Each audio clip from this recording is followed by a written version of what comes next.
Good morning friends, my name is Manasvi Pranita Sachin Jipkate from 4th A। आज मैं आपको एक story बताने वाली हूँ। उस स्टोरी का नाम है जिंदगी की कीमत। एक गांव में एक लड़का रहता था।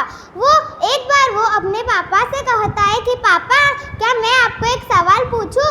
फिर उसके पापा हाँ कह देते।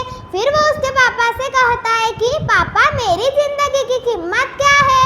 फिर उसके पापा कहते हैं अगर तुझे तेरी कीमत जाननी है तो तू ये पत्थर ले और बाजार में उसे बेचने के लिए चला जा। फिर वो वैसा ही करता है और उसके पापा बोलते हैं अगर तुझे कोई भी उसकी कीमत पूछने लगेगा तो तूने चुपचाप रहना है और अपने 2 उंगलियां खड़ी कर देनी है। फिर वो जाके बाजार में वैसे ही करता है।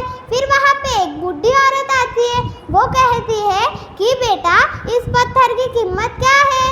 वो एकदम चुपचाप खड़ा रहता है और अपनी 2 उंगली खड़ी कर देता है।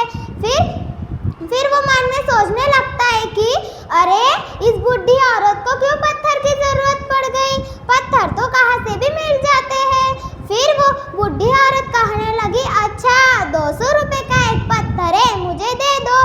फिर वो सब छोड़ के अपने पापा के पास दौड़ के चला जाता है और वो अपने पापा को बताता है कि पापा एक बूढ़ी औरत मेरे पास आई थी।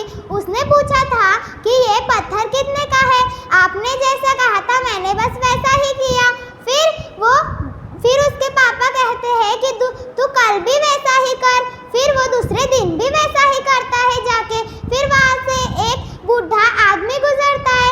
वो पूछने लगता है कि ये पत्थर कितने का है? फिर वो अपनी 2 उंगलियां खड़ी कर देता है।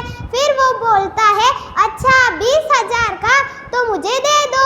फिर वो सब छोड़ के फिर से अपने पापा के पास जाके वो सब बात बता देता है। फिर उसके पापा उसको फिर से जाने के लिए बताते। फिर वो तीसरे दिन फिर से जाता है। वहाँ से एक अमीर आदमी गुजरता है। वो कहता है कि बेटा तुम ये पत्थर क्यों बेचते हो? फिर वो कहता है कि मुझे मेरी कीमत जाननी है, इसलिए मेरे पापा ने मुझे कहा कि ऐसा करने से तुझे कीमत पता चल जाएंगी। फिर वो अमीर आदमी कहता है कि मुझे एक पत्थर दो। फिर वो पूछने लगता है कि ये पत्थर कितने का है? फिर वो चुपचाप रह के अपनी 2 उंगलियां खड़ी कर देता है। फिर वो बोलता है अच्छा तो 2 लाख का है, मुझे दे दो।